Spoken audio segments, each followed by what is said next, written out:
wabarakatuh. Apa kabar anak-anak hebat hari ini?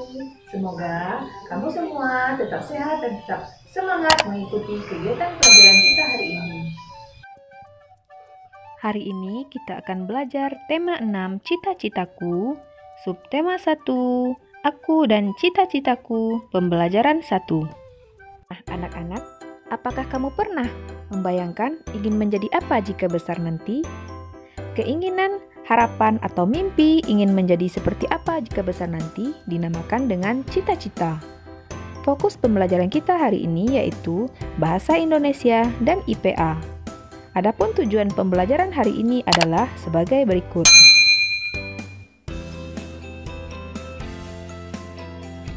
Perhatikan gambar berikut ini. Kita diminta untuk menuliskan pekerjaan sesuai dengan gambar. Kemudian, menuliskan kegiatan apa saja yang dilakukan oleh pekerjaan tersebut. Untuk gambar pertama adalah pekerjaan seorang guru. Kegiatan utamaku sehari-hari adalah membimbing, mendidik, mengajar, mengarahkan, melatih, dan mengevaluasi siswa. Gambar yang kedua adalah Aku seorang arsitek. Kegiatan utamaku sehari-hari adalah merancang bangunan. gambar yang ketiga yaitu aku seorang dokter hewan. Kegiatan utamaku sehari-hari adalah merawat dan mengobati hewan. Gambar keempat dapat kita lihat seorang laki-laki sedang menggoreskan kuasnya pada sebuah kanvas. Jadi, aku adalah seorang pelukis. Kegiatan utamaku sehari-hari adalah melukis objek benda, baik berupa pemandangan alam, wajah seseorang, maupun gambar lainnya. Gambar yang kelima, ada seorang bapak yang sangat keren. Aku seorang pilot. Kegiatan utamaku sehari-hari adalah mengemudikan pesawat terbang untuk mengantarkan penumpang dari satu tempat ke tempat lainnya. Bagaimana denganmu? Kamu pasti mempunyai mimpi dan harapan tentang kegiatan atau pekerjaanmu kelak. Itulah cita-cita. Tuliskan tentang cita-citamu, kegiatan utama, dan keahlian yang harus kamu miliki sehubungan dengan cita-citamu itu.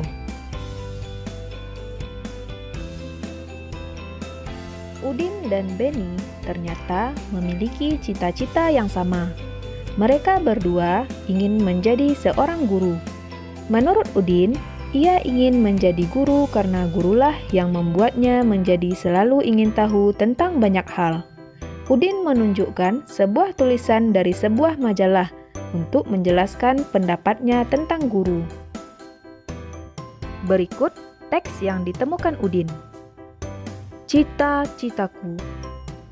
Anganku melayang ke masa depan. Aku ingin menjadi seorang guru. Guru adalah pejuang ilmu di garis depan. Guru tanpa pamrih berbagi ilmu. Aku akan berusaha mencapai cita-cita. Takkan lelah aku mencari ilmu. Takkan aku berpangku tangan saja demi tercapainya cita-citaku. Teks yang berjudul Cita-citaku merupakan sebuah karya yang disebut dengan puisi. Puisi adalah salah satu bentuk karya sastra dengan bahasa yang indah dan penuh makna. Puisi memiliki ciri-ciri, yaitu yang pertama, adanya judul. Yang kedua, adanya kumpulan beberapa baris yang membentuk bait. Yang ketiga, adanya keteraturan bunyi vokal. Dan yang keempat, menggunakan kata-kata yang indah.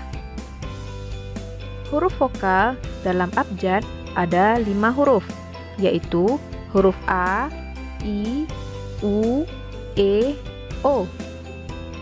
Perhatikan kembali puisi Cita-citaku. Pada puisi ini, kita dapat menentukan bunyi vokal pada tiap kata terakhir dalam satu baris. Kata terakhir pada baris pertama adalah depan. Jadi, bunyi vokal akhir baris adalah A. Kata terakhir pada baris kedua adalah guru. Jadi, bunyi vokal akhir baris adalah U. Kata terakhir pada baris ketiga adalah depan.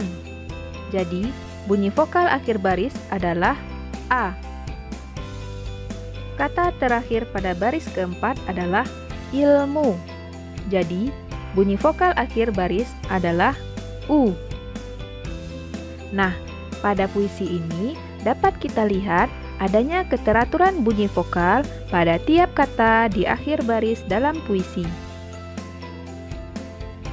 Puisi Cita-Citaku terdiri atas 2 bait. Setiap baitnya terdiri atas 4 baris. Perhatikan baris-baris puisi berikut. Baris-baris puisi ini dapat kita buat menjadi 1 bait puisi. Ibu contohkan 1 bait puisi berdasarkan baris-baris puisi tersebut. Guru selalu membimbingku. Guru mengajakku untuk maju. Sungguh berjasa guruku, ku ingin membalas jasamu.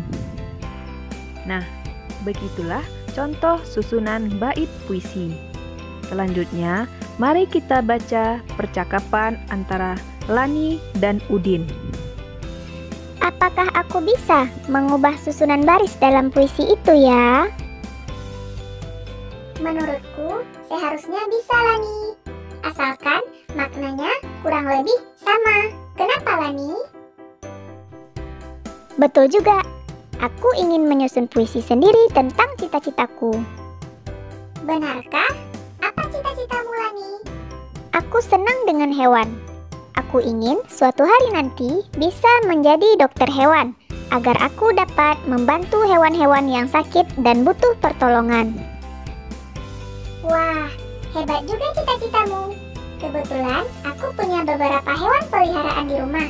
Mungkin besok aku bisa membawa mereka kepadamu untuk diperiksa. Ah, Udin, jangan bercanda. Itu nanti saja ketika aku sudah belajar banyak tentang hewan. Baiklah, Lani. Apakah kamu memiliki hewan peliharaan seperti Udin? Apa saja hewan peliharaanmu itu? Bagaimana kamu memeliharanya?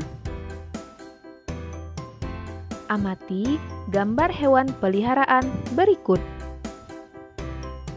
Gambar-gambar tersebut menunjukkan bahwa ada anak-anak hewan dan ada hewan yang sudah dewasa. Artinya, hewan-hewan tersebut mengalami pertumbuhan. Ada tahapan-tahapan yang dilalui oleh hewan itu, dari anak-anak hewan menjadi hewan dewasa. Ayo mencari tahu tahapan-tahapan pertumbuhan hewan. Semua makhluk hidup mengalami pertumbuhan dan perkembangan. Hewan dan manusia mengalami beberapa tahapan pertumbuhan dan perkembangan dalam kehidupannya. Tahapan pertumbuhan dan perkembangan hewan membentuk sebuah siklus hidup atau daur hidup. Hewan mengalami tahapan pertumbuhan dan perkembangan yang berbeda-beda. Ada jenis hewan yang mengalami perubahan bentuk di setiap tahap hidupnya, namun ada pula hewan yang tidak mengalami perubahan bentuk pada setiap tahapannya, selain bertambah besar saja.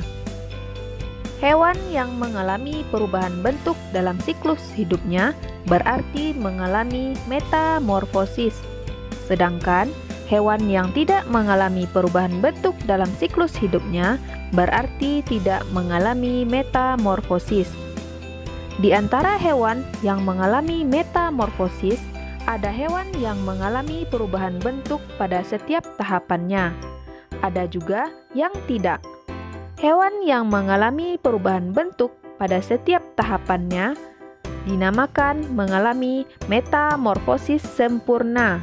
Sedangkan hewan yang mengalami perubahan bentuk hanya pada beberapa tahap tumbuh kembangnya dinamakan mengalami metamorfosis tidak sempurna.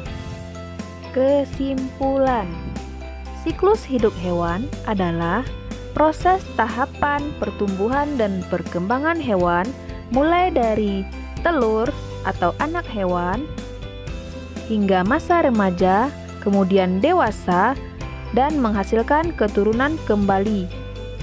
Hewan memiliki dua jenis siklus hidup, yaitu siklus hidup yang mengalami metamorfosis dan siklus hidup yang tidak mengalami metamorfosis. Hewan yang mengalami siklus hidup metamorfosis dibagi menjadi dua, yaitu mengalami metamorfosis sempurna dan metamorfosis tidak sempurna. Untuk bekerja sama dengan orang tua, amatilah hewan-hewan peliharaan di sekitar rumahmu. Diskusikan bersama dengan orang tuamu tahapan pertumbuhan yang terjadi pada hewan peliharaan tersebut. Alhamdulillah, sekian video pembelajaran kita kali ini. Semoga dapat bermanfaat bagi anak-anak ibu semuanya. Wassalamualaikum warahmatullahi wabarakatuh.